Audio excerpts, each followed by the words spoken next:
Assalamualaikum warahmatullahi wabarakatuh. Selamat datang di channel Kang Slamet. Kali ini Kang Slamet akan menceritakan sebuah kisah yang berjudul Wangsa Wariningrat Adharma Wangsa. Cerita ini ditulis oleh Mistinim, dan sebelum kita masuk ke ceritanya, buat kalian yang belum subscribe channel ini, tekan tombol subscribe-nya terlebih dahulu dan tekan tombol notifikasinya agar kalian tidak ketinggalan cerita seram lainnya dari Kang Slamet.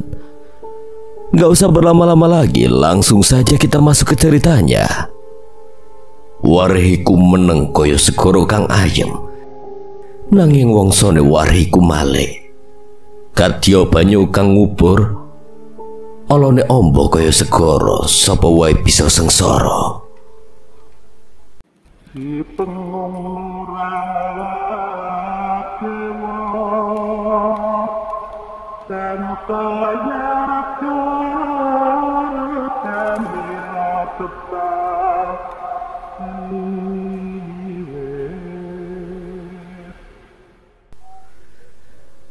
Kamu pasti mengerti mengapa nama keluarga kita meneruskan gelar Wariningrat Atmaja. Seorang wanita bersanggul rapi dengan menyisir rambut seorang anak lelaki yang tampan rupawan. Anak laki-laki itu terdiam sejenak. Karena nama yang dibawa dari buyut-buyut Atmaja. Wanita itu tersenyum lebar. Bukan, itu karena kita terpilih menjadi seseorang kepercayaan. Lanjutkan keturunan keluarga ini hingga ambang batas kehidupan, Atmaja. Mengerti? Seorang anak lelaki yang ia anggap menjadi penerus keturunan Wariningrat itu akan membawa banyak kejahatan. Tumpah darah di mana-mana, korban berjatuhan tak mengenal usia. Semua demi melanjutkan keturunan keluarganya yang terkutuk akibat ulah seseorang di masa silam. Kelak ketika anak lelaki itu tumbuh dewasa, ia akan memimpin suatu wilayah di tanah Jawa. Ketika itu pula, sebuah wilayah yang dipimpin raib warganya. Sekali lagi, semua demi meneruskan keturunannya yang nyaris musnah. Kabar buruk datang dari Pak Dodo. Setelah beberapa minggu mengupayakan banyak hal untuk keselamatan Arya dan ibunya, namun nasib baik tidak berpihak pada seorang lelaki setengah tua tersebut. Di tengah gelapnya malam, ia berdiri seorang diri di depan sebuah ruang ICU. Sudah beberapa hari tidurnya tidak tenang. Bermalam-malam pula ia hanya menunggu, kadangkala mengintip dari balik pintu ruang ICU. Ia menunggu seseorang terbangun dari koma, berharap mukjizat datang dari Sang Pencipta. "Pakde, apa sudah sadar?" Dari ujung koridor, Panji menghampiri Pak Dodo. Lelaki itu tampak lesu. Kantung matanya pun menghitam sebab tidak tidur beberapa malam. Pak Dodo hanya menggeleng, bahkan ia tidak memiliki semangat untuk bicara. Sementara itu, Panji masih mencoba menenangkannya seraya berdoa pada Sang Pencipta. Tak lama setelahnya, pintu yang ada di hadapan mereka terbuka. Seorang dokter keluar dari ruangan tersebut. Raut wajahnya gelisah. Dokter itu meraup wajah. Pasien Arya sudah bisa dipindahkan ke ruang inap. Tapi apa, Dok? Panji sedikit memaksa, sedangkan Pak Dodo hanya diam. Sesekali ia mengusap keringat yang sudah membasahi wajahnya. "Ibu dari pasien Arya tidak bisa diselamatkan. Maaf, Pak. Kami sudah berusaha selama beberapa minggu ini, tapi hasilnya nihil. Tidak ada perkembangan hingga malam ini detak jantungnya melemah." Mendengarnya, Pak Dodo langsung terduduk lemas. Ia hanya menunduk sambil memijat kepala. Bagaimanapun nyawa manusia bukan tanggung jawab mereka, melainkan tanggung jawab Sang Pencipta. Kabar itu langsung memukul jantung Arya. Butuh berbulan-bulan lamanya ia mencoba menyembuhkan luka yang tidak kunjung kering darahnya, hingga ia memutuskan untuk pergi ke satu tempat yang jauh dari desa. Arya pergi merantau meninggalkan Pak Dodo yang kini mengurus mebelnya seorang diri lagi. Sebenarnya Arya pun tidak tega meninggalkan Pak Dodo, tapi mereka pun mencoba lapang dada demi kesembuhan Arya. "Handphone itu jangan lupa dibawa, barang semua disiapkan. Setelah sampai di sana harus kabari aku, ngerti?" Arya hanya mengangguk pelan. Ia sudah mempersiapkan semua barang-barang yang harus ia bawa tanpa terkecuali. Sementara Panji, ia tidak pernah tahu kemana Arya akan pergi. Terakhir Arya hanya mengatakan akan pergi ke salah satu desa di kota besar. Nama desa itu apa? Jauhkah dari pusat kota? Tidak terlalu. Mungkin cuma 15 km dari pusat kota. Namanya Desa Mahagiri. Panji sontak berhenti mengemasi barang-barang. Ia menoleh pelan memastikan bahwa ia tidak salah mendengar. Desa Mahagiri? Keraton itu? Iya. Keraton itu megah. Dari info yang aku dengar, orang-orang di sana sangat ramah. Tidak usah mengkhawatirkan aku. Kamu sudah aku anggap seperti adik. Jaga diri baik-baik, walau aku tahu siapapun yang melihat kamu bakal ketakutan. Tepukan itu pun dibalas oleh Arya jauh lebih keras. Kakak mana yang mencemooh adiknya? Sudahlah, aku pasti aman di sana. Lagi pula nanti bisa berkirim kabar. Panji ikut lega melihat Arya yang tampak senang jauh dari penderitaan yang ia rasakan beberapa bulan terakhir. Kamu kerja apa di sana? Apa tidak usah kerja? Dengan sedikit pamer, Arya berkecak pinggang sambil memperlihatkan sebuah brosur bertuliskan lowongan pekerjaan yang ia tampilkan dari layar handphonenya. Kerja di sini, lumayan gajinya, lumayan juga gadisnya. Awas kalau macam-macam, kerja yang benar.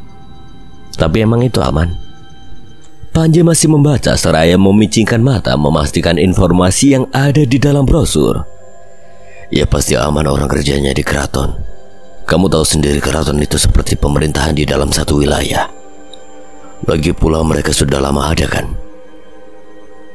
Arya ia segera menenteng beberapa ransel setelah selesai dibereskan.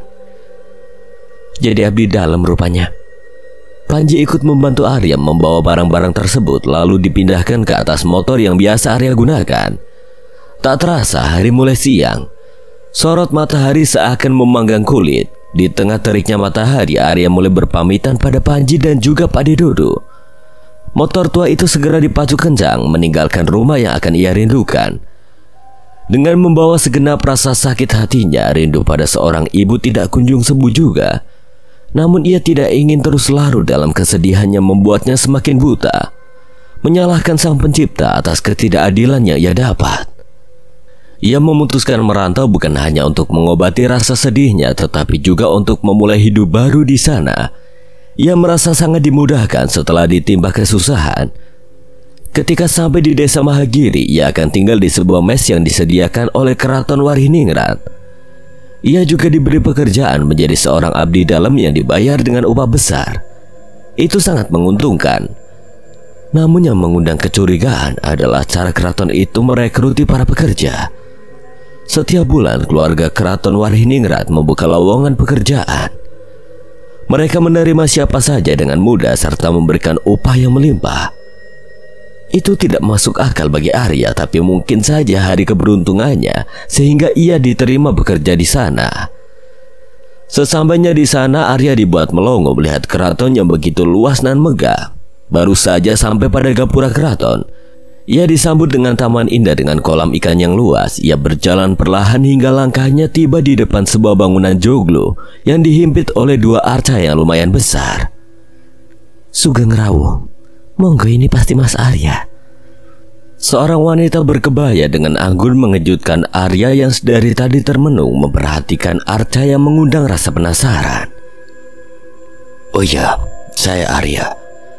Dari pesan yang dikirim saya harus menghadapi Gusti Raden Ayu. Di mana ya? Wanita itu segera mencubit lengan kekar Arya sambil tersenyum sumringah. Jangan kaku gitu. Saya Winarsi, biasa dipanggil Biarsi. Saya bekerja di sini juga loh. Ayo masuk. Kanjeng Gusti di dalam. Arya segera mengikuti langkah Biarsi. Ia dibawa masuk menyusuri ruangan megah dengan lantai keramik coklat yang mengkilat. Di samping kanan dan kiri jalan utama terdapat pilar kayu yang jumlahnya ada 8 pasang. Semakin masuk ke dalam terdapat sebuah ruangan pertemuan. Di sanalah tempat rawuh bagi siapa saja yang ingin bertemu dengan Gusti Raden Mas maupun Gusti Raden Ayu. Biar saya panggil dulu, duduk saja. Arya dengan duduk sopan di hadapan seorang Gusti Raden Ayu, ia tidak memiliki keberanian sedikit pun untuk menatap bahkan melirik seorang wanita anggun berdarah bangsawan itu. Selama ini kerja di mana, Arya? Tanya wanita tersebut. Gusti Raden Ayu hanyalah gelar semata sebagai seorang pemimpin. Ia bernama lengkap Gusti Raden Ayu Gantari Wariningrat, istri dari seorang Gusti Raden Mas Atmaja Wariningrat. Lama Arya terdiam, entah mengapa lidahnya keluh untuk bicara. Saya kerja serabutan, jadi buruh di mebel, Gusti. Sementara itu, Gantari hanya mendengus sambil tersenyum. Lihat wajah saya, Arya. Kamu bicara dengan saya. Jantung Arya malah berdegup kencang. Baru ini ia merasa gemetar berhadapan dengan seseorang. Perlahan ia mendongak menatap wajah cantik dengan senyum menawan seorang permaisuri keraton. Nah kan, kalau begitu kelihatan rupamu itu seperti apa, Cak Bagus? Saya sudah biasa menemui seseorang yang hendak bekerja, tapi malah ketakutan seperti kamu. Maklumlah, tapi jangan sungkan. Saya juga manusia biasa. Ya sudah, mulai besok kamu bertugas menjadi tukang bersih-bersih di wilayah keraton utama. Seluruh ruangan ini harus bersih dan ingat, kamu sekarang seorang abdi dalam. Semua informasi yang kamu dapat dari keraton tidak boleh menyebar. Apapun yang kamu temui dan kamu alami simpan untuk diri sendiri. Mengerti? Baik, Gusti. Saya janji akan bekerja di sini dengan baik. Ya sudah, kamu nanti tinggal di mes yang ada di belakang keraton, biar diantar Biasi. Setelahnya wanita itu pergi meninggalkan Arya. Pertemuan Arya dengan Gantari mengundang banyak rasa penasaran tentang keraton tersebut. Terlebih tentang aturan yang harus ia simpan seorang diri. Walau itu terdengar wajar, tapi Arya merasa aneh saja dengan peraturan itu, seolah keraton tersebut menyimpan sesuatu yang tidak semua orang ketahui.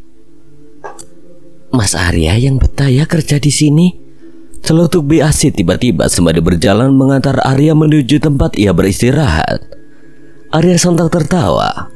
Memangnya ada alasan untuk saya tidak betah di sini, Bi? Gajinya saja besar. Sepertinya pekerja di sini juga ramah. Hanya saja tentang Gusti. Arya terdiam. Ia kembali dibuat penasaran dengan pikirannya sendiri. Jangan macam-macam dengan Gusti. Yang penting kamu nurut aja sama aturan yang ada, pasti aman. Memang bakal ada bahaya apa? Kali ini Arya memanfaatkan situasi untuk mengetahui seluk-beluk keraton tersebut. Biasi berhenti di depan sebuah kontrakan panjang yang disebut mes untuk para pekerja. Ya pokoknya adalah. Maka dari itu saya bilang yang betah kerja di sini. Mas Arya tahu kan kalau keraton ini buka lowongan tiap bulan? Biasi menoleh ke kanan dan ke kiri memastikan tempat tidak ada orang lain di antara mereka. Beberapa orang yang baru kerja sering tiba-tiba menghilang.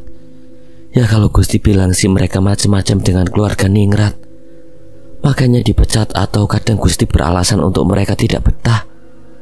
Nanti juga kamu tahu sendiri. Mendengar penjelasan itu membuat Arya bergidik ngeri. Ia mulai merasa ada yang tidak beres dengan keraton tersebut. Makasih, Bi.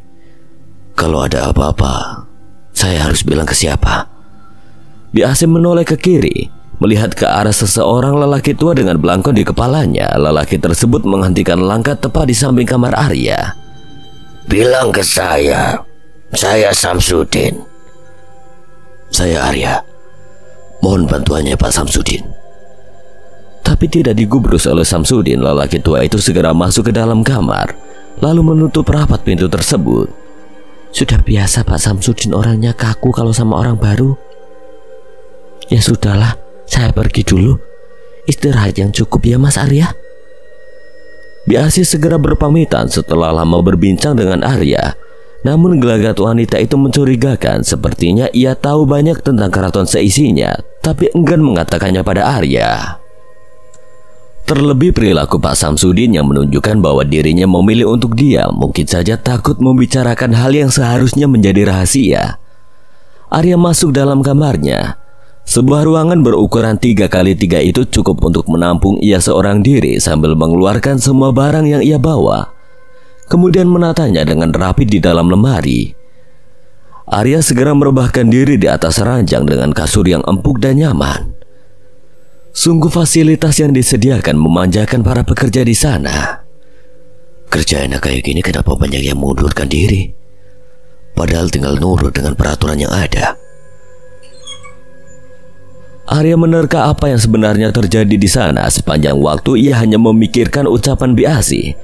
Namun sekali lagi ia tidak peduli asal upah yang didapat setimpal dengan kerja kerasnya selama bekerja. Arya segera membuka handphonenya, kemudian mengirim pesan pada Pak Dedodo dan juga Panji bahwa ia sudah tiba di Desa Mahagiri, sebuah desa di sudut kota yang ramai serta ramah orangnya. Dapat ia katakan ramah sebab masyarakat di sana masih memegang teguh adat Jawa. Halus dan sopan santun menjadi hal yang utama. Keesokan harinya Arya mulai ditugaskan untuk mengurus keraton utama, mulai dari mengatur barang, membersihkan tanaman, serta memastikan kebersihan ruangan keraton yang menjadi tempat pertemuan. Ia kembali masuk ke dalam ruangan megah dengan 8 pasang pilar yang menghimpit jalan utama. Di samping kanan dan kirinya terpajang sebuah lukisan beberapa generasi penerus keraton. Mulai dari pemimpin pertama yang mendirikan keraton tersebut sampai keturunan yang kini menjadi pemimpin, yaitu Gusti Raden Mas Atmaja Wariningrat, suami dari Gusti Raden Ayu Gantari Wariningrat. Beberapa lukisan itu sungguh memukau serta menarik mata siapa saja yang ada di sana. Arya yang seharusnya bertugas membersihkan ruangan malah asik melihat satu persatu wajah seorang pemimpin keraton tersebut. Mas Arya, mohon dilanjut pekerjaannya, jangan macam-macam kalau di sini. Gusti bisa marah kalau tahu kita tidak bekerja. Pak Samsudin, ngagetin saya aja, Pak. Bapak kerja di keraton utama juga? Iya, tugas saya menjaga ruangan keramat di sudut sana.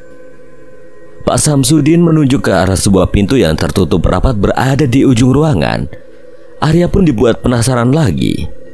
Ruangan keramat? Kenapa keramat, Pak? Bercanda ya, sudah, mari lanjutkan kerjanya.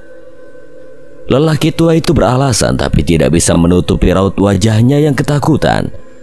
Pak Samsudin segera pergi meninggalkan Arya. Ia masuk ke dalam ruangan paling ujung lalu menutup pintunya dengan rapat. Aneh. Arya berusaha menepis pikiran buruk itu. Ia melanjutkan pekerjaannya sebagai tukang bersih keraton utama. Ruang pertemuan harus ia pastikan selalu terjaga dari ujung ke ujung yang membersihkannya, hingga kotoran sedikit pun tak terlihat meski sudah memicingkan mata. Namun kedua matanya langsung melotot ketika tak sengaja membaca sesuatu yang menggugah rasa penasarannya. Ia menemukan sebuah buku yang sudah tertutup debu. Jadul buku itu silsilah keluarga Wangsa Wariningrat, Suata Negara. Tidak mungkin. Arya tak percaya dengan apa yang ia temukan. Sebuah buku berjudul silsilah tetapi mencantumkan nama kerajaan Sawata Negara. Perlahan Arya berusaha membuka celah-celah buku yang tertutup rapat. Dengan sangat hati-hati ia menoleh memastikan tidak ada yang mengetahui artinya. Ketika halaman pertama buku itu dibuka, bertuliskan sebuah perjanjian kuno yang ditulis dengan aksara Jawa. Arya merobek halaman pertama buku tersebut. Di halaman kedua terdapat sebuah silsilah keluarga pertama. Dan yang lebih mengejutkan, rupanya keraton itu berhubungan dengan seseorang yang berasal dari kerajaan Suata Negara. Sedang apa kamu? Arya terkejut. Ia segera menyembunyikan buku yang sudah sempat ia buka sambil berpura-pura membersihkan laci meja. Rupanya suara yang mengejutkan itu datang dari Pak Samsudin yang sudah selesai menjalankan tugasnya. Bersihin meja, Pak. Kata Gusti harus sampai bersih. Meja ini kelihatannya jarang dibersihkan. Apa tidak ada yang memperhatikan? Ya, yang bekerja di sini sebelumnya tidak sedetail kamu. Debu sekecil itu saja kamu perhatikan. Arya hanya menggaruk kepala menerima sebuah pujian dari Pak Samsudin, padahal jantungnya hampir lepas jika saja perbuatan tadi diketahui oleh lelaki tua itu. Pak Samsudin segera pergi meninggalkan Arya tanpa berkata apa-apa. Sementara Arya, ia tidak memiliki kesempatan lagi untuk membaca seluruh silsilah keluarga yang tercantum. Sebab ruang pertemuan itu kembali ramai oleh para pekerja. Paling tidak aku tahu sesuatu. Pantas firasatku tidak enak setiap berhadapan dengan Gusti.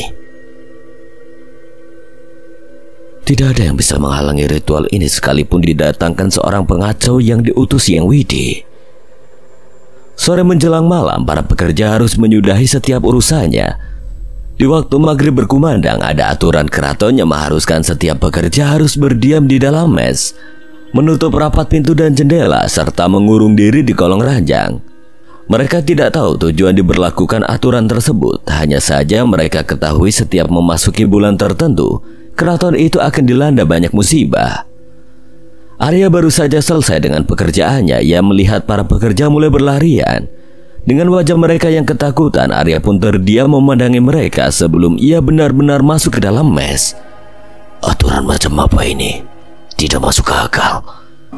Ia sama sekali tidak mengerti dengan peraturan yang dibuat. Bahkan keluarga Ningrat seakan menutupi kejanggalan yang terjadi di sana. Mereka mengatakan akan ada musibah yang datang. Entah seperti apa bentuk musibah itu. Mereka sebagai para pekerja hanya bisa menuruti perintah dari keluarga Ningrat demi keselamatan diri. Arya, segera masuk ke dalam sesuai perintah kalau kamu ingin selamat.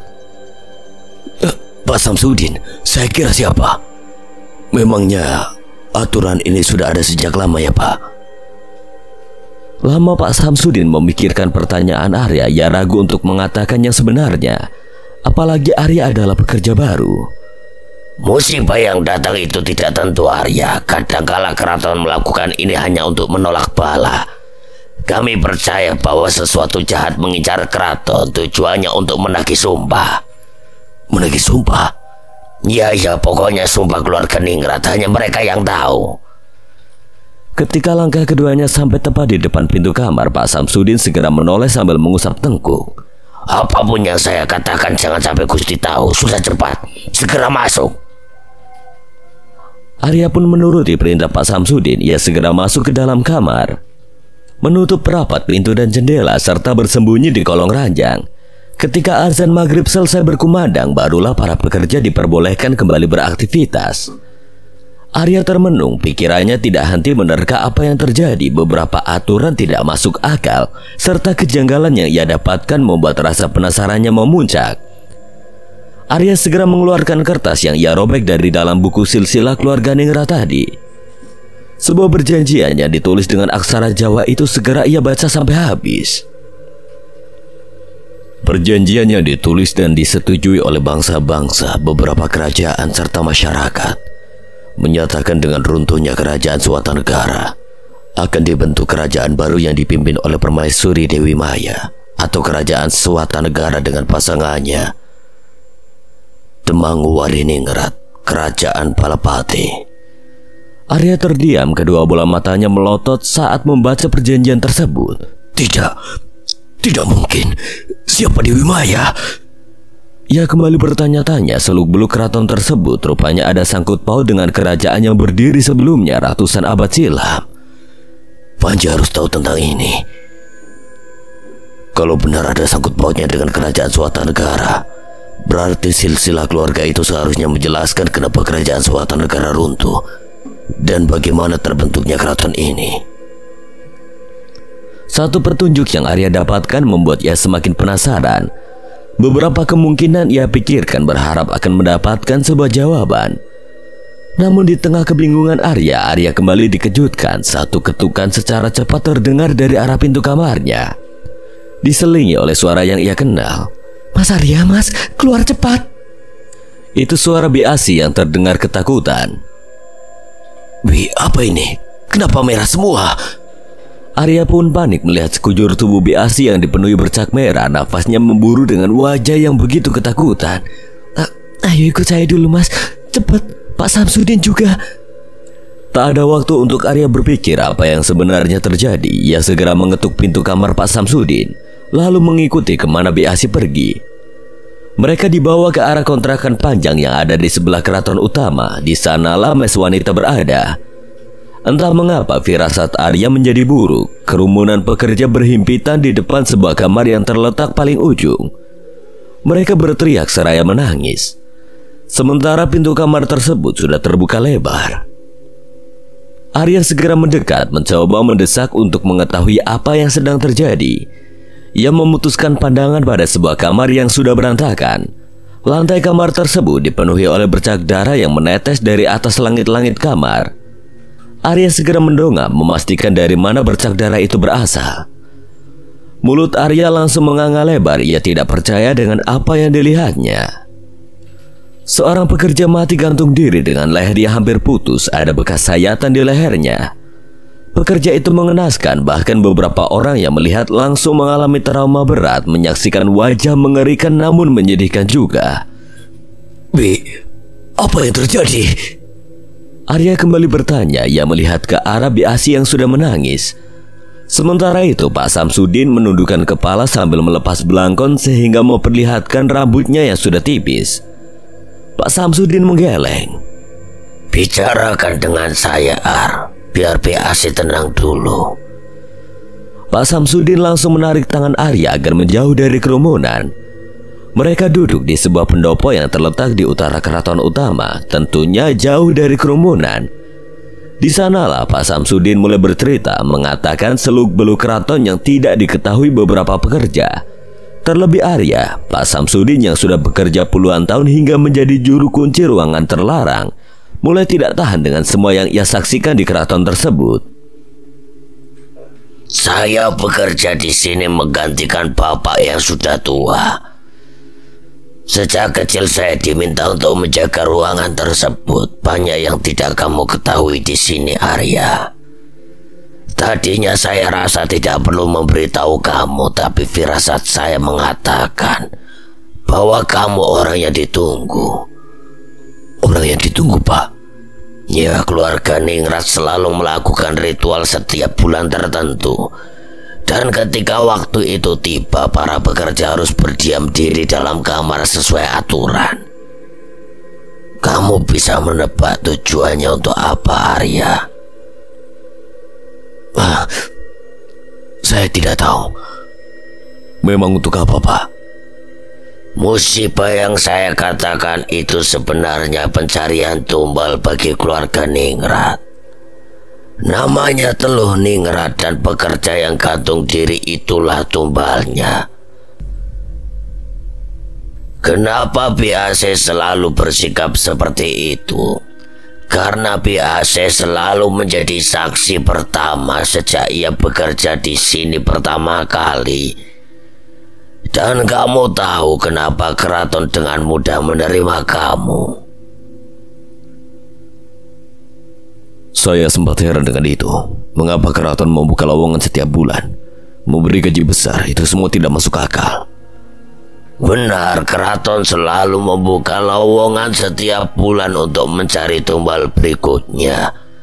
Dan hanya beberapa orang sesuai weton yang dicari saja yang diterima. Apa saya jadi salah satu weton yang dicari? Pertanyaan itu membuat Pak Samsudin berdiam cukup lama. Lelaki tua dengan ingatannya yang mulai pudar itu pun mencoba membuka lembaran lama yang ia simpan dalam benaknya. Bukan, kamu bukan weton yang dicari. Kamu adalah orang yang ditunggu. Ruangan yang saya jaga adalah tempat ritual. Ketika itu keluarga Ningrat mengalami keresahan. Ritual yang mereka lakukan memberi gambaran tentang seorang lelaki yang akan mengacau. Lelaki yang berasal dari jauh. Kenapa saya tahu itu adalah kamu? Karena setiap pekerja yang diterima di sini kebanyakan wanita. Lelaki hanya diambil dari warga setempat yang saya sendiri tahu siapa mereka. Arya dibuat bungkam dengan penjelasan Pak Samsudin. Entah mengapa ia jadi kepikiran itu sebabnya keraton dengan mudah menerimanya. Namun tidak sampai di situ saja rasa penasaran Arya. ia semakin tergugah untuk mencari tahu ruangan yang menjadi tempat ritual. Arya, jangan sampai Gusti tahu saya menjelaskan tentang hal ini. Kalau Gusti tahu nyawa kita yang terancam. Pak Samsudin kembali membuka suara. Ia khawatir jika Gusti mengetahui perbuatannya. Umur yang semakin tua membuat ia sadar dengan siapa ia bersimpu. Ia tidak ingin terus-terusan menjadi budak manusia keji, tapi ia juga tidak ingin mati secara mengenaskan di tangan keluarga Ningrat. Untuk apa keluarga Ningrat mencari tumbal? Di tengah gelapnya malam hanya suara aliran air yang dapat mereka dengar. Keduanya semakin larut dalam obrolan. Ada satu buku yang saya ketahui, Silsilah Keluarga Ningrat, sebuah pengkhianatan ratusan abad silam, dan tagih sumpah itulah yang menjadi alasan mengapa keluarga Ningrat selalu mencari tumbal. Pengkhianatan dengan kerajaan suatu negara. Dari mana kamu tahu hal itu?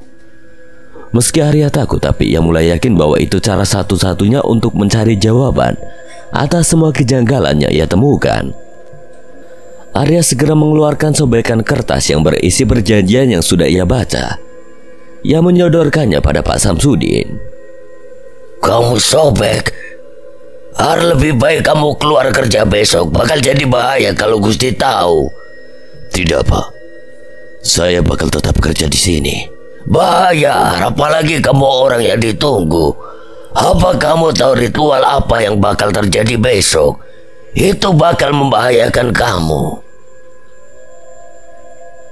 Malam ini akan ada ritual pemakaman. Lalu besok dedauhan. Dedauhan Arya. Apa artinya? Di tengah panasnya perbincangan tersebut, Biasi kembali menghampiri mereka dengan tergesa-gesa. Ayo, ritual pemakaman akan dimulai. Semua pekerja harus hadir. Pak Samsudin mengangguk lalu menoleh dengan tatapan kecewa pada Arya. Ritual sudah dimulai. Keselamatanmu ada pada dirimu sendiri, Ar.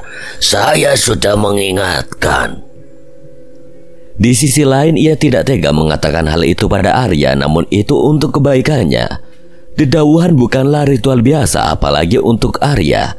Seseorang yang ditunggu memang sengaja diterima agar mereka bisa menyingkirkan Arya dengan mudah. Arya pun terdiam mendengarnya. Bagaimanapun ia tidak ingin keluar dari sana sebelum mendapatkan sebuah jawaban. Beberapa kali ia berpikir mungkin saja akan semakin mudah jika ada Panji.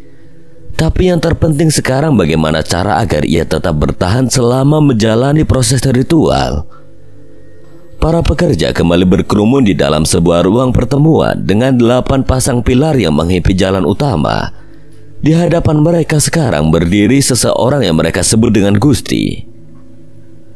Musibah ini memakan korban lagi. Maka kalian tahu apa yang harus dilakukan. Para pekerja hanya menunduk. Beberapa ada yang bersimpuh termasuk Biasi. Maaf Gusti. Lakukan tugasmu Asi sebelum Gusti Atmaja tiba. Biasi begitu ketakutan. Ia beranjak keluar dari ruang pertemuan dengan tergesa-gesa. Setelah beberapa lama para pekerja itu tidak beranjak dari sana. Biasi kembali dengan 4 orang lelaki kekar tengah mengangkat mayat dari pekerja yang gantung diri tadi. Biasi kembali bersimpuh. Ritual akan dilaksanakan malam ini Gusti. Sebaiknya kita cepat mempersiapkan kembang dan juga kemenyan. Tugasnya menjadi seorang pemangku adat di sana sangatlah berat. Ia adalah orang terpilih yang diberi kepercayaan untuk mengurus berbagai ritual di keraton. Bisa disebut ia sebagai dukun wadon. Ketika mayat itu tiba dan dibaringkan di ruang pertemuan, para pekerja harus memutari mayat tersebut satu persatu. Tujuannya untuk menjaga mayat tersebut dari gangguan roh jahat yang akan memakan jiwa seseorang. Mereka percaya akan tipu muslihat bodoh yang dilakukan oleh keluarga Ningrat. Setelah prosesi itu selesai, mereka akan membawa mayat tersebut menuju sungai yang letaknya sekitar 1 kilometer dari keraton. Di seberang sungai itu pula terdapat sebuah hutan terpencil yang dijadikan pemakaman bagi para pekerja yang mati. Tidak ada mayat yang boleh dikembalikan dengan keluarga sebab mereka percaya siapapun yang mati di dalam keraton akan membawa bala. Itu sebabnya siapapun yang mati harus dimakamkan saat itu juga di sekitar keraton. Tabur bunga dan kemenyan ini di sungai. Segera bawa mayat itu berlayar, para penggali kubur sudah tiba di sana lebih dulu. Bi Asim memberikan mangkuk berisi kembang dan kemenyan. Pak Samsudin pun ikut serta. Ia termasuk orang kepercayaan Gusti, hanya orang yang terpilih saja yang diperbolehkan mengantar mayat hingga seberang. Sebab hanya mereka yang tahu cara mengusir roh jahat yang selalu berdatangan saat berlayar menuju pemakaman. Kemenyan serta kembang itulah yang menjadi ganti agar roh-roh jahat itu tidak menyerang.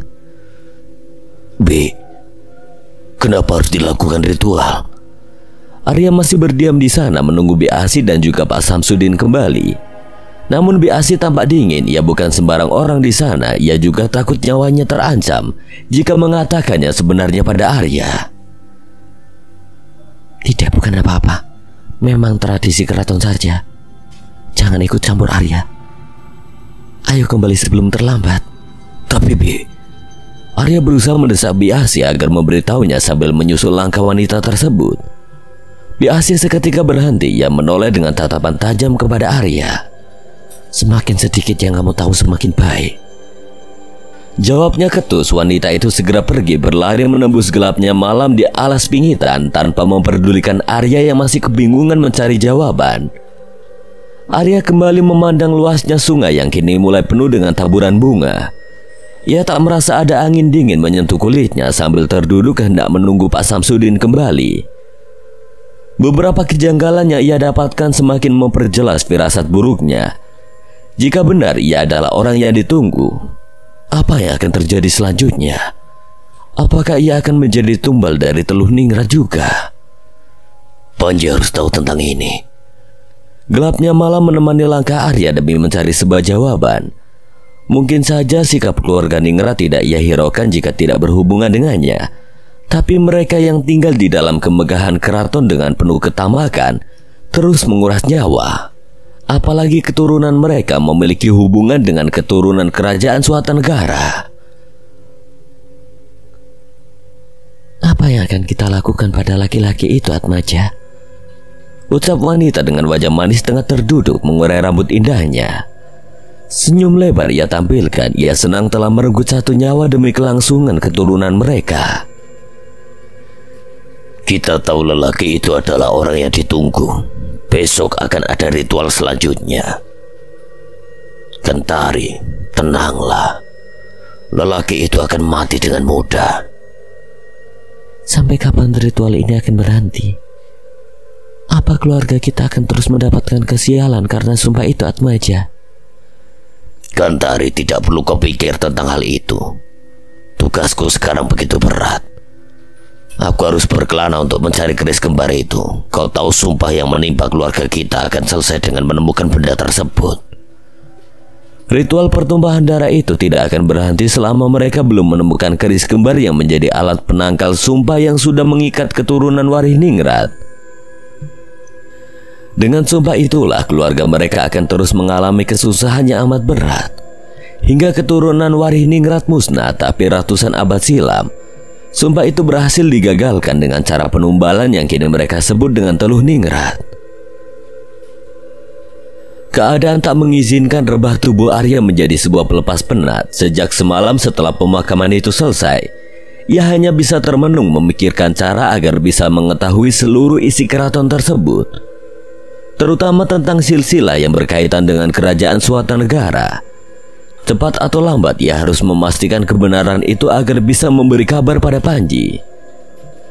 Di pagi buta, awan mendung mulai mengepung. Suara gemuruh mulai terdengar beriringan dengan dering cawan serta ramainya senandung yang dilantunkan para pekerja. Tak berselang lama sejak Arya hanya mengguling-gulingkan tubuhnya, terdengar suara ketukan yang disusul oleh teriakan yang begitu kencang. Arya, apa belum bangun juga? Suara yang terdengar berat hadir di sela-sela ketukan yang tak henti mendarat pada pintu kamar Arya. Lelaki itu tampak lesu dengan kantung mata yang menghitam. Ia berusaha bangkit sambil meraup wajahnya. Ya, sebentar. Arya berusaha menghentikan suara yang mulai mengganggu. Sambil mengenakan kaos yang semalam ia pakai, Arya beranjak hendak menemui seseorang yang sedari tadi ada di balik pintu. Ketika pintu itu terbuka, lelaki tua dengan belangkonya sudah hadir di depan Arya. Itu Pak Samsudin. Sambil berkecak pinggang, Pak Samsudin bertanya, "Tidurmu nyenyak?" Sejujurnya Arya ragu menjawab pertanyaan itu sebab yang ia rasakan berbeda dengan harapannya. "Lumayan. Masuklah dulu, Pak. Tunggu Arya bersiap." Arya menyundulkan kepala ke kanan dan ke kiri berusaha melihat apa gerangan yang sedang dilakukan para pekerja pagi itu. Tidak usah. Saya tunggu saja di keraton utama. Kebetulan juga harus tugas lagi." "Tugas apa, Pak?" "Bukannya hari ini ritual dedauhan katanya. Itu para pekerja lain sedang persiapan kan?" "Ya, tapi tugas saya sekarang harus menjaga ruangan itu." "Ya sudah, nanti saya susul." Pak Samsudin mulai beranjak meninggalkan Arya, tapi sebelum itu Biasi tiba-tiba datang sambil membawa bakul yang entah apa isinya. "Semangat sekali pagi-pagi gini sudah berbincang. Ambil ini. Dimakan kalau sudah berkumpul di keraton utama." Biasi memberikan daun sirih yang berisi pinang dan kapur. Arya hanya mengerenyit memperhatikan bakul itu penuh dengan sirih yang digulung. "Buat apa, Bi? Apa saya harus makan ini juga?" "Iya harus. Sudah sana siap-siap dulu. Ayo Pak Samsudin. Sudah ditunggu Gusti." Wanita itu segera menepuk pundak Pak Samsudin, mengajaknya pergi untuk menuju keraton utama. Kedua abdi dalam itu mulai beranjak pergi menjauh dari kamar Arya, namun tingkah Biasi seolah berbeda dari semalam. Kali ini Biasi yang Arya kenal ramah dan murah senyum, tidak seperti semalam saat ritual pemakaman dimulai. Entah mengapa sejak malam itu tiba, Arya menjadi curiga dengan hubungan Biasi dan juga Gusti. Apalagi seperti yang sudah ia tahu dari Pak Samsudin, Biasi selalu menjadi saksi pertama serta menjadi orang kepercayaan untuk mengurus segala ritual di keraton tersebut. Arya termenung sendiri masih dengan posisi yang sama di depan pintu kamar yang masih terbuka. Pikirannya larut dalam berbagai pertanyaan yang tidak kunjung terjawab. Untuk apa sirih ini menjadi bagian dari ritual? Sungguh seluk-beluk keraton yang tidak bisa diketahui membuatnya seakan larut dalam lubang bangkai yang sengaja disembunyikan di sana. Arya tak tahu harus percaya pada siapa. Di sisi lain, ia hanya bisa mengandalkan diri sendiri untuk mencari tahu apa yang sebenarnya terjadi. "Benar. Aku harus mengabari Panji secepatnya. Gawat kalau sampai aku mati di sini." Gaduh gamelan serta riuh para pekerja mulai memenuhi seisi ruang keraton utama. Berbagai jamuan serta sesajen ritual sudah dipersiapkan. Sebuah acara yang tampak mewah tapi tidak mampu menyenangkan hati para pekerja. Bagaimana tidak, ritual itu dilakukan setiap kali keraton mendapatkan sebuah kabar pekerja yang baru saja meninggal. Mereka resah bukan senang. Dalam lubuk hati yang terdalam mereka ingin jauh, pergi meninggalkan keraton, namun tidak semudah yang mereka kira. Di sana setelah ritual dedauhan selesai, musibah yang sebenarnya akan dimulai, di mana hari-hari buruk akan menimpa siapa saja tanpa pandang bulu. Bisa saja hari itu mereka senang, tapi keesokan hari mulai tidak terdengar. Berhenti. Ucapan itu terdengar begitu kencang, gamelan yang dipukul langsung berhenti setelah seorang yang mereka tunggu sudah datang. Wanita cantik bersanggul rapi keluar dari salah satu pintu yang terletak di sudut ruangan. Diikuti oleh Pak Samsudin yang membawa sebungkus kain hitam, disusul oleh Biasi yang masih membawa bakul berisi gulungan sirih. Dari kejauhan Arya mulai menyaksikan gerak-gerik aneh dari Biasi dan juga Pak Samsudin. Lekat matanya mengarah tajam pada seorang wanita yang berada lurus di hadapannya. Wanita itu tersenyum tampak licik dari raut wajah yang menawan. Ketika semua pekerja terdiam sambil menundukkan kepala, hanya Arya saja yang berani menegakkan pandangan ke arah Gantari tanpa rasa takut sedikit pun. "Samsudin, ada apa dengan lelaki itu? Apa menurutmu sopan menatap aku dengan tatapan seperti itu?" Bisik Gantari pada Pak Samsudin yang sudah bersimpu di hadapannya. Pak Samsudin gemetar hebat menerima sebuah pertanyaan sebagai teguran pada Arya. Maaf Gusti, biar saya yang urus. Jantungnya berdegup kencang. Pak Samsudin berlari dengan cepat ke arah Arya. Sementara itu Arya langsung menepis Pak Samsudin ketika lelaki tua itu mulai mendekatkan wajahnya ke telinga. Aku sudah tahu. Dengan penuh kesadaran ia terpaksa merendahkan diri mengikuti segala permainan yang mulai ia pahami. Arya bersimpuh sama seperti apa yang dilakukan para pekerja pada seorang wanita yang mereka sebut sebagai Gusti. Arya, tolong jangan macam-macam, kamu bisa celaka Arya. Pak Samsudin gemetar, berusaha berbisik. Ia takut jika saja Gantari akan menghabisi nyawa Arya. Sedangkan ia berharap Arya bisa membebaskan semua pekerja dari belenggu keluarga Ningrat. Namun Arya tidak menghiraukan ucapan Pak Samsudin. Bagaimanapun nasibnya nanti, ia tetap tidak sudi mengabdi pada seorang pengkhianat seperti Gantari. Tugasnya kini untuk mencari tahu keberadaan serta meruntuhkan keraton tersebut, apapun resikonya. Seperti yang sudah kalian tahu, ritual ini sebagai bentuk penghormatan serta tolak bala demi melindungi keraton dari segala musibah yang datang. Setelah ini masuklah ke ruangan itu satu persatu. Bawa sirih yang sudah diberikan ASI. Gantari beranjak, ia masuk kembali ke ruangan yang berada di paling ujung. Arya mendongak memperhatikan ke wanita itu pergi. Bukannya itu ruangan terlarang yang Bapak jaga? Tanya Arya pada Pak Samsudin yang belum beranjak di sisinya. Lama Pak Samsudin terdiam. Tubuh lelaki tua itu masih gemetar. Keringat tidak henti bercucuran membasahi wajahnya. Iya, itu ruangan yang saya jaga. Jangan berbuat macam-macam Arya. Permisi, saya duluan. Setelah mengatakan itu, Pak Samsudin segera pergi menyusul kemana Gantari pergi. Sementara Arya, ia bergeming sambil berpikir apa yang harus ia lakukan selanjutnya. Ia pun dibuat bertanya-tanya apa yang sebenarnya mereka lakukan di dalam sana. Sampai-sampai para pekerja harus berhadapan satu persatu. Ada yang tidak beres. Kedua bola mata Arya memutar mencari celah kemana ia harus bertindak. Namun hanya satu tujuan ia ke sana, untuk mengambil buku silsilah yang sempat ia baca. Tapi keadaan tidak memungkinkan untuknya sebab ruangan itu masih ramai oleh para pekerja. Lama Arya terdiam memandang para pekerja yang mulai menangis serta berteriak ketakutan saat mendengar suara raungan yang berasal dari ruangan terlarang. Hal itu membuat Arya semakin penasaran. Apalagi setiap orang yang keluar dari ruangan seperti mayat berjalan. Wajahnya pucat dan datar, tidak ada reaksi apapun yang mereka tunjukkan. Padahal sedari tadi suara raungan selalu terdengar, pertanda bahwa mereka yang ada di dalam tidak baik-baik saja. Arya semakin resah. Beberapa orang yang keluar dari ruangan mulai berkumpul lagi, masih dengan wajah datar, menyantap berbagai jamuan dengan lahap seperti orang kelaparan. Seketika Arya menatap sirih yang ia genggam. Apa gara-gara ini mereka jadi bersikap aneh?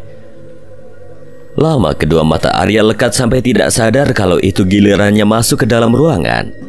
Dengan langkah ragu ia menghampiri sebuah panggilan yang datang dari dalam sana. Kalau sampai ada yang tidak beres saat itu juga harus aku habisi. Arya masuk ke dalam ruangan gelap yang penuh dengan asap dupa. Di sekeliling ruangan itu terpajang pernak-pernik kuno seperti keris, batu, patung dan sejenisnya. Tepat di ujung ruangan terdapat sebuah lukisan besar seperti seorang raja yang tampak asing, serta kursi kecil yang kini diduduki oleh wanita yang mereka sebut sebagai Gusti. Arya betah kerja di sini. Ucapan Gantari seakan mematikan. Di samping kanan Gantari ada Biasi yang membawa cawan berisi dupa.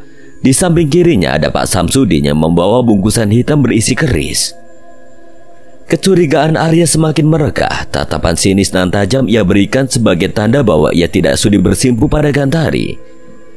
Di dalam sana dengan segala kesadarannya, Arya sebagai seorang manusia, ia hanya bisa berdiri melempar gulungan sirih itu tepat mengenai wajah Gantari.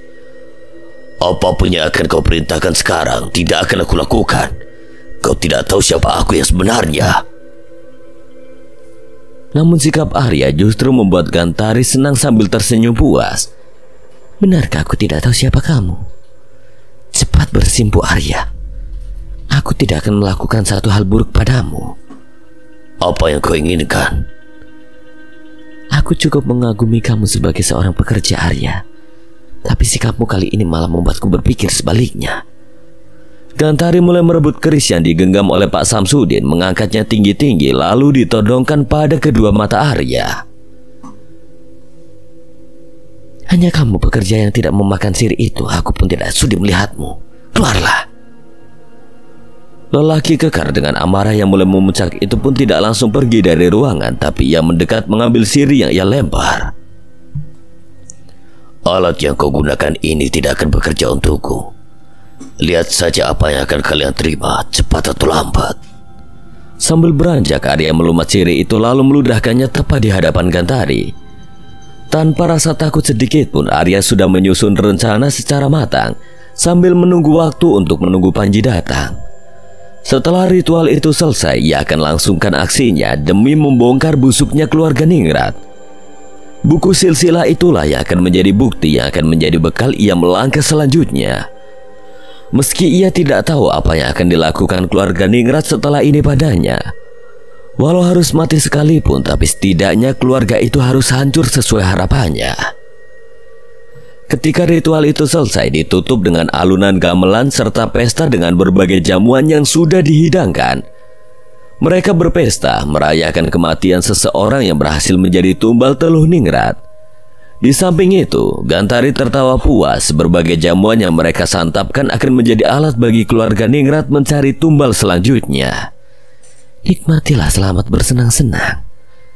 Denting cangkir bersentuhan, itulah saat di mana para lelembut keluarga Ningrat mulai berdatangan, mengendus bau wangi seseorang yang akan menjadi tumbal. Namun satu hal yang mereka lupakan, seorang lelaki yang datang dari jauh cepat atau lambat akan menghancurkan keluarga Ningrat. Selesai acara tersebut, satu persatu pekerja mulai meninggalkan keraton utama, menyisakan 3 orang yang masih bertugas di sana.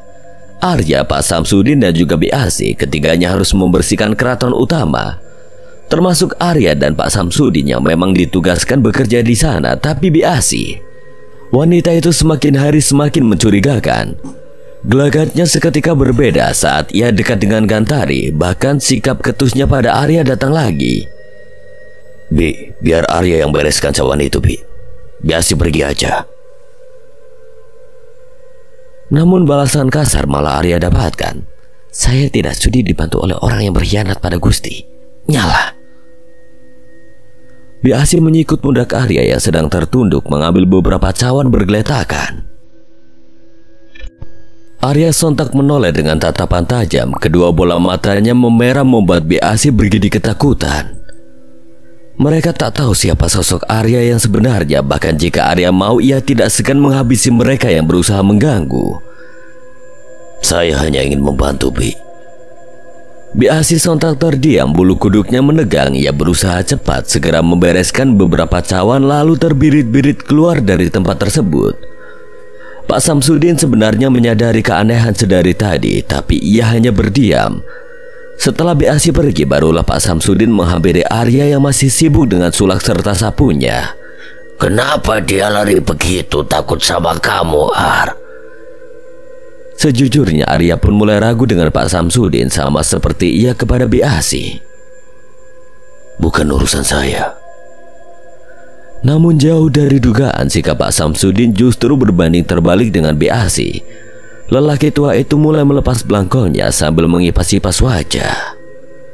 Jangan heran kalau Biasi bersikap seperti itu. Dia hanya takut dengan Gusti. Tak ada jawaban dari Arya yang masih mengira bahwa Pak Samsudin sama saja. Bahkan ia benar-benar tidak percaya dengan keduanya. Saya cukup terkejut melihat keberanian kamu tadi, Arya. Secara tidak langsung juga kamu meyakinkan mereka bahwa kamu adalah orang yang ditunggu. Saya punya harapan besar pada kamu, Ar. Pak Samsudin mulai meluapkan segala keresahan yang ia alami beberapa tahun ke belakang. Saya berharap kamulah orang yang bisa membebaskan kami dari belenggu ini. Saya paling lama bekerja di sini, pasti tahu bagaimana kejamnya keluarga Ningrat pada para pekerja. Setelah ini siapa saja bisa menjadi tumbal. Itulah yang saya saksikan puluhan tahun mengabdi. Saya tidak ingin kesesatan mereka merenggut kembali nyawa para pekerja. Apapun usahamu akan saya bantu, Arya. Benar, Bapak akan membantu saya. Apapun, Arya, apapun yang kamu butuhkan. Meyakinkan Arya bukanlah hal yang mudah, tapi ia sudah cukup lelah melihat nyawa berjatuhan di sana, direnggut paksa oleh keluarga tak berperasaan demi keuntungan mereka semata. Jika setelah ini ada nyawa yang jatuh lagi, itulah saatnya kamu melakukan rencanamu, Ar. Jangan pernah percaya pada siapapun di sini, termasuk Biasi. Bawa kunci dan buku ini, cari tahu semua yang kamu butuhkan. Hanya ini yang bisa saya lakukan, Arya. Pak Samsudin mengeluarkan sebuah buku yang ia sembunyikan dari balik bajunya.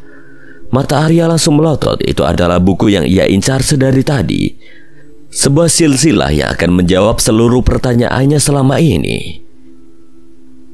Kunci. Apa Bapak benar-benar melakukan ini sendiri untuk saya? Lelaki tua dengan rambutnya yang jarang itu pun mengangguk, melempar senyum terbaik pada Arya. Ya, itu kunci ruangan yang saya jaga. Ingat pesan saya, Arya. Entah mengapa perasaannya semakin lega. Selama ini ia mencari seseorang yang bisa ia percayai. Ketika Arya datang, hatinya seakan yakin bahwa lelaki itu akan menjadi cahaya di balik kegelapan yang selama ini tersimpan. Meski kini nyawanya terancam, tapi setidaknya ia tahu bahwa Arya tidak akan pernah berkhianat. Lelaki itu adalah orang yang selama ini mereka tunggu. Cepat atau lambat mereka akan hancur. Oh iya, satu hal yang belum saya katakan padamu, Ar. Beberapa langkah Pak Samsudin sudah menjauh, tapi ia berbalik lagi berusaha menyelesaikannya dengan cepat selagi ia punya waktu di sana. Arya mengerenyit memperhatikan Pak Samsudin yang semakin ketakutan. Lelaki tua dengan tubuhnya yang kering itu tampak semakin memprihatinkan. Ada apa, Pak? Di dalam sana keris yang saya bawa tadi disimpan di balik lukisan. Kalau nanti Gusti Atmaja datang, pastikan ia tidak membawa keris kembar. Keris kembar? Ya, Arya, keris itu jadi alat bagi mereka. Sampai saat ini Gusti Atmaja masih berkelana mencari di mana keris itu berada. Tepatnya yang saya tahu, Gusti mencari ke salah satu tempat di utara Gunung Seranggeni. Kalau keris itu disatukan bisa bahaya. Kamu tidak akan bisa melawan mereka. Kamu bisa mati, Arya. Setelah mengatakan itu, sekujur tubuh Pak Samsudin mendadak menggigil dengan wajah yang begitu pucat. Beberapa kali ia merasa sesuatu menghampirinya. Mata Arya terbelalak. Ia berusaha mengingat sesuatu yang terhapus dari ingatan. Ia tahu, ia ingat tentang keris itu, keris yang pernah ia lihat sebelumnya. Kumbara. Apa keris yang dibawa oleh Kumbara? Arya tidak menghiraukan Pak Samsudin yang sudah ketakutan. Kali ini semua tampak jelas saling berkaitan. Deras arus sungai tidak beraturan menabrak bebatuan yang kian lapuk tergerus air yang tajam. Meski tampak tenang, bukan berarti tidak bisa menghanyutkan. Di atas sebuah batu besar, Sigit menatap Gunung Megah dengan segala rahasia yang tersimpan di dalamnya. Hingga kini ia merasa resah setiap kali seorang priai datang padanya setelah Sigit menerima keris yang Panji bawa. Apa maksud dari semua ini? Keris itu menjadi tanggung jawabnya sampai Panji kembali untuk mengambil benda tersebut. Hanya Mas Panji yang boleh mengambil benda ini. Aku tidak tahu kenapa rasanya begitu berat. Apa keris itu belum kamu temukan, Atmaja? Di ambang batas kesabaran mereka, Gantari mulai lepas kendali. Wanita itu tengah mengandung anak yang harus lahir sebagai penerus keluarga Ningrat.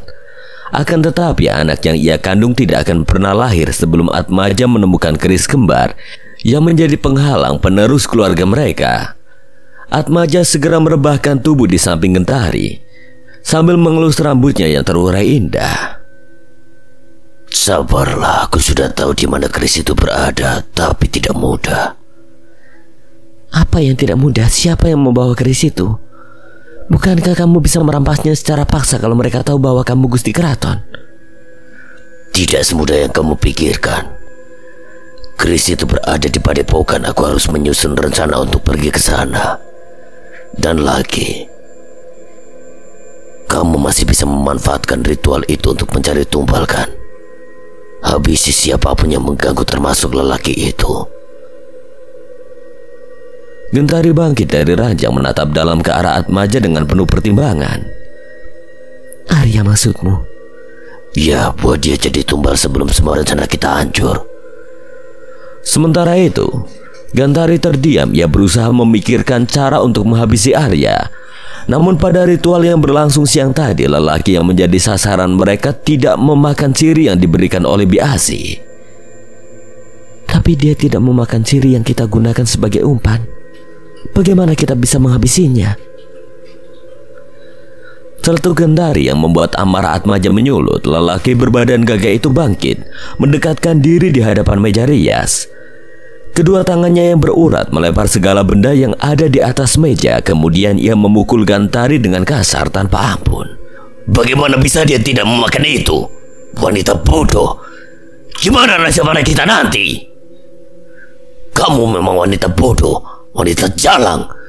Tidak tahu diuntung sudah aku selamatkan. Kamu membuang seluruh tenagaku yang susah payah berkelana mencari benda itu. Gantari hanya bisa menangis setiap kali Atmaja berbuat kasar padanya sambil merintih. Ia meremat perutnya yang terasa sakit kali ini. Kamu cuma peduli dengan anak yang ada di perutku. Kapan kamu memperdulikan aku? Bahkan kalau nyawaku terancam, cuma anak ini yang kamu pedulikan. Ia terlanjur sakit hati. Selama ini ia hanya diperdaya oleh Atmaja. Tidak pernah sekalipun lelaki yang menyandang gelar Gusti Ningrat itu memperdulikan keadaannya. Atmaja hanya ingin anak di perut Gantari lahir, meneruskan seluruh persekutuan yang sudah diwariskan. Dengan amarah yang semakin membara, Atmaja mencengkram wajah Gantari yang sudah tidak berdaya.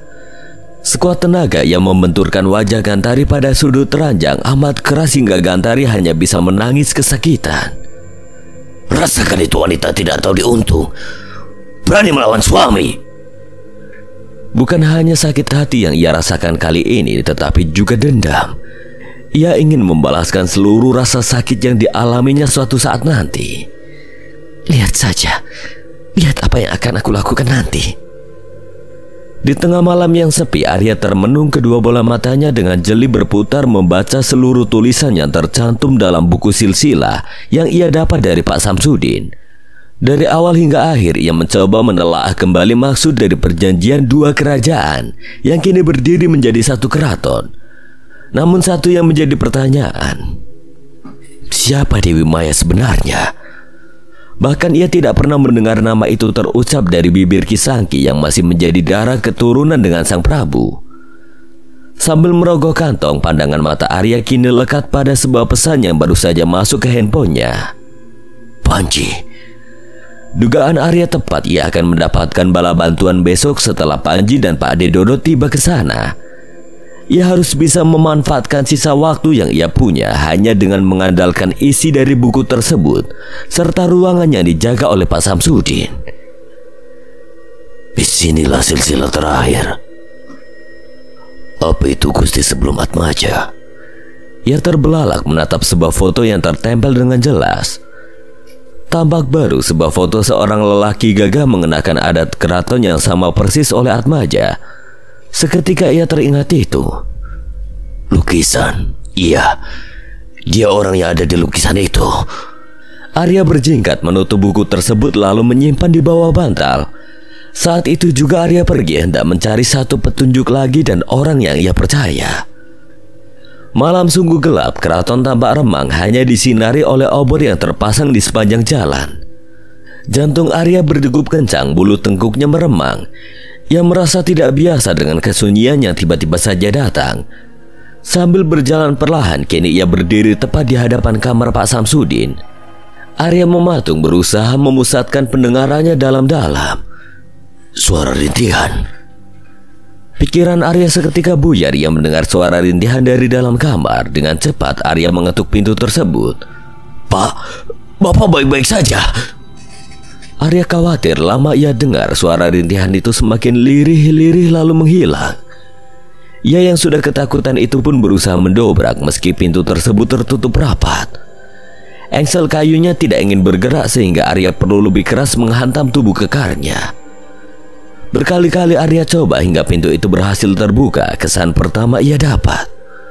Kamar tersebut mencekam, ruangannya gelap dengan bau semerbak dupa berhamburan kemana-mana.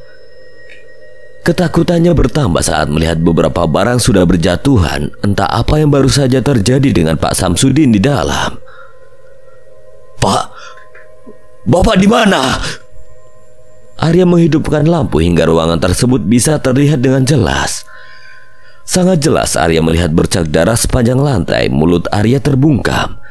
Ia merasakan gemetar tubuhnya yang tidak bisa ditahan. Takut hal buruk terjadi dengan Pak Samsudin. Pak Samsudin! Ia berjalan menyusuri kemana bercak darah itu berakhir dengan seluruh pikiran buruk yang bersarang. Bercak darah itu berakhir tepat di ranjang Pak Samsudin. Tapi anehnya Arya tidak menemukan di mana letak lelaki tua itu berada. Ia terus mencari, firasatnya kian buruk sementara nyalinya semakin ciut. Arya benar-benar ketakutan sekarang. Ia teringat lagi sesuatu yang pernah terjadi. Melihat kematian ibunya sendiri. Rasa takut yang ia rasakan sama. Namun Arya mencoba memberanikan diri. Ia menunduk menyundulkan kepala untuk melihat ke arah kolong ranjang. Tidak mungkin. Ia mundur beberapa langkah. Seketika mentalnya terguncang mengetahui apa yang ia lihat. Arya mendapati Pak Samsudin menatapnya dengan tatapan melotot. Wajah keriput tuanya itu tampak semakin memprihatinkan, dengan mulut bersimbah darah serta kepala yang hampir terlepas dari tubuhnya.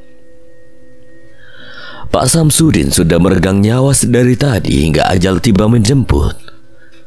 Bagaimana Arya tidak terkejut? Ia orang pertama yang mengetahui Pak Samsudin mati secara tidak wajar. Kematiannya secara tiba-tiba serta tidak ada pertanda. Ia menduga-duga setelah melihat beberapa kematiannya ia saksikan, mayat-mayat korban memiliki luka yang sama. Luka di leher. Tak berlama-lama ia berusaha mengesampingkan pikiran buruknya, menutup segala rasa yang ia rasa. Arya mencoba memanfaatkan waktu selagi tidak ada pekerja lain yang mendapati. Ia menemukan sebuah surat yang ditinggalkan Pak Samsudin di saku.